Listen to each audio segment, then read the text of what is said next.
కేటీఆర్ రాచరిక పోకడాలు మార్చుకోవాలట కవిత అంటున్నారు. లేదంటే బీఆర్ఎస్ను ఎవరు కాపాడలేరు. జాగృతి అధ్యక్షురాలు కవిత. ఏదేమైనా కానీ ఒకటి మాత్రం చెప్తా. ఈ జాగృతి ఇప్పుడు ఈ వ్యవస్థకి మాత్రం ఒక సాకు అనమాట. ఇప్పుడు కవిత గారికి ఏదో ఒక సాకు మాట్లాడాలంటే హైలైట్ అవ్వాలంటే ఇది ఒక్కటే ఉంది. ఇక కుటుంబం మీద మాట్లాడితేనే ఎవరైనా నలుగురు చూసే పరిస్థితి ఈరోజు ఛానల్లోనైనా ఏదైనా కానీ. కుటుంబం గురించి మాట్లాడితే తప్పితే చూసే పరిస్థితి లేదు ఈరోజు.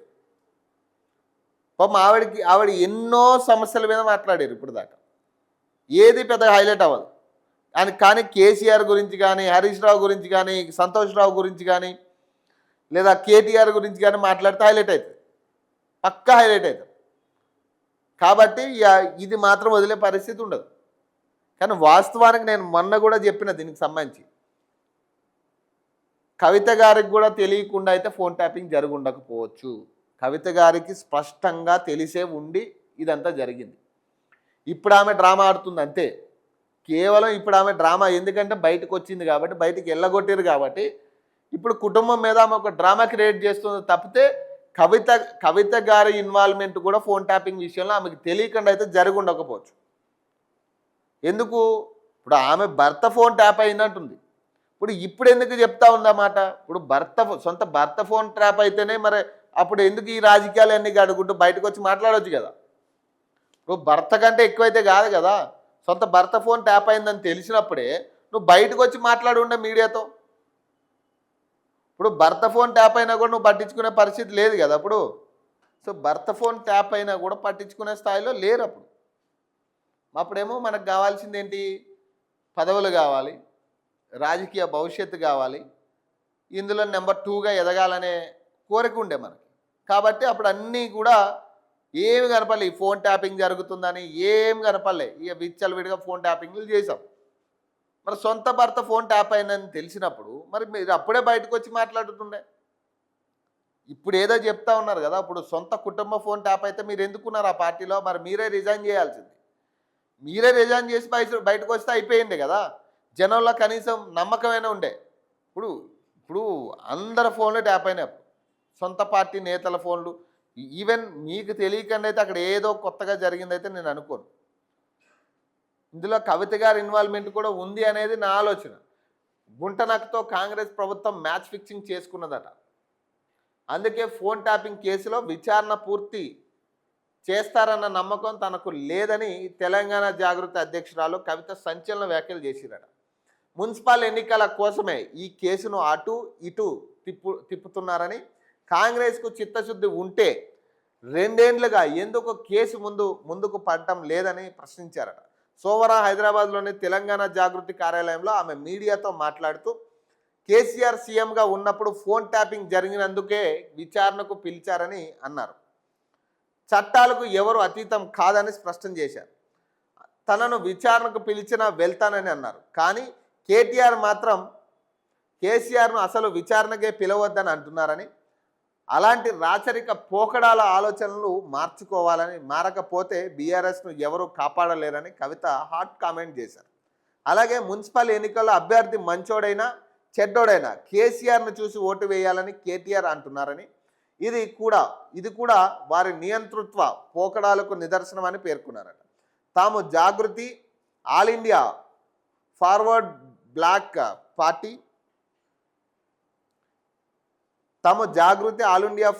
బ్లాక్ పార్టీ తరపున మంచి అభ్యర్థులను నిలిపామని, వారికి ఓటు వేసి గెలిపించాలని కోరారట. కాంగ్రెస్ ప్రభుత్వం చెప్తున్న పెట్టుబడులన్నీ కట్టుకదలేనని, వేల కోట్ల ఎంఓఏలు చేసుకున్న కంపెనీలకు కనీసం వెబ్సైట్ దిక్కులేదని కవిత విమర్శించారు. వాటిపై తను చేసిన రీసెర్చ్లో చాలా కంపెనీలు గుట్టు బయటపడిందని తెలిపారు. ట్రంప్ మీడియా టెక్నాలజీ సంస్థ 1,00,000 కోట్ల పెట్టుబడి అన్నారని, కానీ ఆ సంస్థ మొత్తం మార్కెట్ విలువే 30,000 కోట్లు అని ఆరోపించారు. అందుకే #కాంగ్రెస్ ఫేక్ ఎంఓఏ పేరుతో తెలంగాణ యువత ఉద్యమం చేయాలని పిలుపునిచ్చారు. నిజంగానే పెట్టుబడులు వచ్చి ఉంటే వాటి వివరాలు చెప్పాలని కవిత డిమాండ్ చేశారు. మరోవైపు సిటీలో తరచూ అగ్ని ప్రమాదాలు జరుగుతున్న ప్రభుత్వం పట్టించుకోవడం లేదని కవిత ఆరోపించారట. ఇప్పుడు ఆమె చేసే విమర్శలు ఏదైనా కానీ ఒకటి శాంటిటీ కంప్లీట్గా కోల్పోయారు.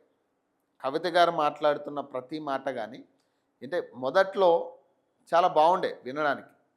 ఆమె బయటకు వచ్చిన కొత్తలో చాలా ఆసక్తికరంగా ఉండే. ఆమె బయటకు వచ్చి ఏం జరుగుతూ ఉంది, ఆమె ఏం చేస్తారు ఇప్పుడు అనే కాడికి ఏ పార్టీలో జాయిన్ అవుతారనే చర్చ కూడా జరిగింది ఒకప్పుడు. కానీ ఇప్పుడున్న పరిస్థితులు, ఆమె చేస్తున్న పరిస్థితులు, ఆమె మాట్లాడుతున్న విధానం కావచ్చు, ఆమె చేపడుతున్న కార్యక్రమాలు కావచ్చు, రకరకాల ప్రజల ఆదరణ పొందలేకపోతుంది అనేది వాస్తవం. పక్కా ఇది. ఆమెని రాంగ్ గైడ్ చేస్తున్న మాట వాస్తవం. ఆమెకి ఎవరు సలహాలు ఇస్తున్నారో, ఎవరు సలహాలు తీసుకుని ఆమె కార్యక్రమాలు చేపడుతుందో తెలియదు. కానీ వాస్తవానికి ఆమె ప్రతిదీ కూడా రాంగ్ డైవర్షన్ వెళ్తా ఉంది. మరి దీనికి సంబంధించి మరి ఒకసారి క్రాస్ చెక్ చేసుకోవడం మంచిది. కింద స్థాయి నాయకత్వంలో చాలామందికి ఇబ్బందులు ఉన్నాయి. తెలంగాణ జాగృతిలోనే కింద స్థాయి నాయకులకి చాలా ఇబ్బందులు ఉన్నాయి. అందులో చాలామంది మహిళా నాయకులకి ఇబ్బందులు జరుగుతూ ఉన్నాయి. తెలంగాణ జాగృతిలోనే ఈ విషయాలు నా దృష్టికి చాలా అంశాలు గతంలో నేను అటు జాగృతి ఈ ఆఫీసులకి వెళ్ళినప్పుడు కొన్ని వార్త గురించి నేను అక్కడికి వెళ్ళినప్పుడు కూడా చాలా అంశాలు బయటకు వస్తూ ఉన్నాయి. ఇంటర్నల్గా వాళ్ళు మాట్లాడుకుంటున్న అంశాల్లో ఎక్కడా కూడా తెలంగాణ జాగృతిని ఉద్ధరించాలనే ఆలోచనలు ఏ అభ్యర్థి లేడు అక్కడ, ఏ పార్టీ కార్యకర్త లేడు అక్కడ. కవిత ఏదో ఇచ్చేస్తుందేమో, పైసలు సూట్ కేజీలు పట్టుకుపోదాం, ఇదే ఆలోచనలో ఉన్నారు అక్కడ మొత్తం కార్యకర్తలు మొత్తం. అంతే తప్పితే ఎక్కడా కూడా తెలంగాణ జాగృతి ఒక పార్టీ అవుతుందేమో, ఆ పార్టీని మనం నిలబెట్టాలి, కవితని సీఎం చేయాలనే ఆలోచన ఏ ఒక్కడికి లేదు. అందులో ప్రతి ఒక్కడు అక్కడ ఆశించి నిలబడ్డ వాళ్ళే ఉన్నారు తప్పితే కవిత వన్ మ్యాన్ షో ఇది. తెలంగాణ జాగృతిలో గమనించండి కావాలంటే, ఏ ఒక్కడు కూడా సరైన మాట్లాడేటోడు, సరిగ్గా రిప్లై ఇచ్చేటోడు ఒక్క లేడు. అందులో కేవలం కవితే మీడియా సమావేశం పెట్టాలి, కవితే మాట్లాడాలి, కవిత మాట్లాడితేనే మీడియాలో వస్తాయి. ఇక వేరే ఎవరు ఉన్నారు, ఏ పర్సన్ ఉన్నారు చెప్పండి అంత స్ట్రాంగ్గా రియాక్ట్ అయ్యేటోళ్ళు ఒక్కళ్ళు లేరు.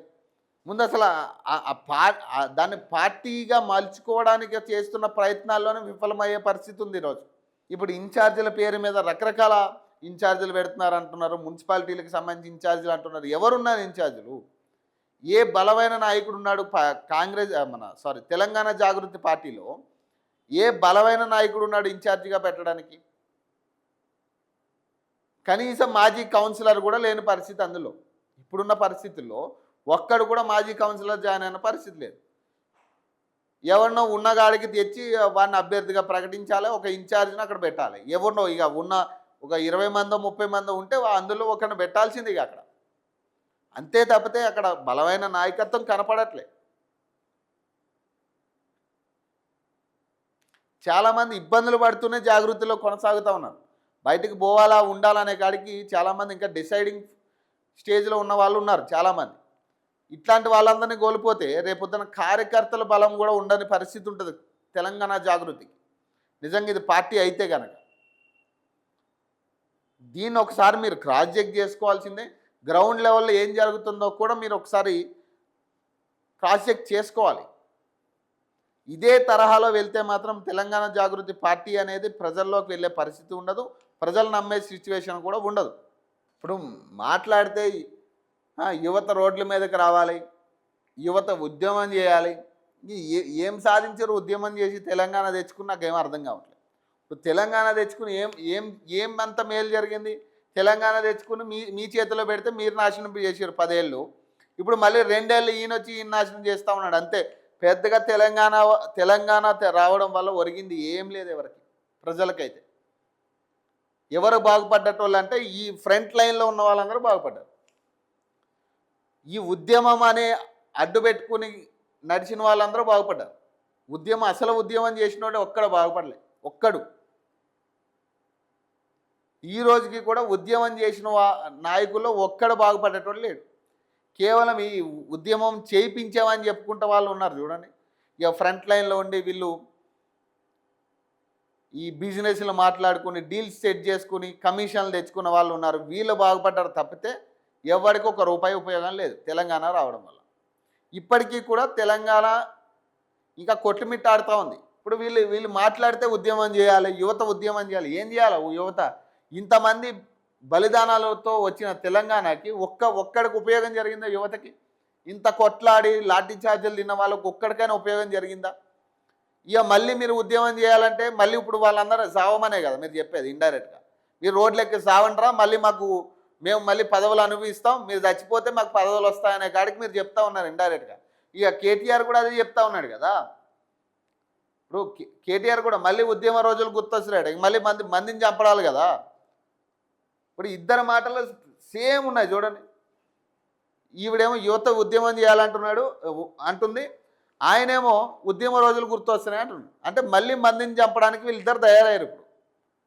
ఇప్పుడు వివిధ పార్టీల వివిధ దీంట్లో మళ్ళీ వాళ్ళిద్దరు ఏం చేస్తూ ఉన్నారు, మళ్ళీ ప్రజలను చంపడానికే తయారవుతున్నారు. మీరు చస్తే మాకు పదవులు వస్తాయనే కాడికి వాళ్ళు చెప్తా ఉన్నారు ఇండైరెక్ట్గా. ఏది కాదు, ఒకటి ఫోన్ ట్యాపింగ్ అంశం ఒకటే. నేను ఇక ఫైనల్ దాన్ని ఫోన్ ట్యాపింగ్ సంబంధించి కంక్లూడ్ చేసేది ఒకటే. ఇందులో ఏ ఒక్క నాయకుడిని కూడా అరెస్ట్ చేయరు. పొలిటికల్గా ఏ ఒక్క నాయకుడి మీద కూడా ఛార్జ్షీట్ దాఖలు కాదు, అరెస్ట్ అయ్యే పరిస్థితి ఉండదు. కేవలం ఇదొక డ్రామా. ఇది పాపం దీంట్లో అధికారులను బలి చేసే ప్రయత్నం తప్పితే ఏముండదు. ఇందులో అధికారులను ఆల్రెడీ రిమాండ్ చేసి అరెస్ట్ చేసిన పరిస్థితులు ఈరోజు. మరి ఏ ఒక్క నాయకుని అరెస్ట్ చేయలేదు కదా. ఇప్పుడు అరెస్ట్ చేసి విచారించారు కదా అధికారులని, రిమాండ్కి తరలించి అరెస్ట్ చేసిన పరిస్థితి. ఇప్పటికీ రిమాండ్లోనే ఉన్నారు చాలామంది. మరి వాళ్ళని రిమాండ్ చేసినప్పుడు మరి వీళ్ళని కూడా రిమాండ్ చేయాలి కదా. విచారణ పూర్తయ్యే వరకు కూడా, పూర్తి వివరాలు మీ చేతికి వచ్చే వరకు కూడా వీళ్ళు కూడా రిమాండ్లో ఉండాలి కదా. ఆధారాలను మ్యానిపులేట్ చేసే పరిస్థితి ఉంది కదా వీళ్ళు బయట ఉంటే. మరి ఎందుకు వీళ్ళని రిమాండ్ చేయట్లే?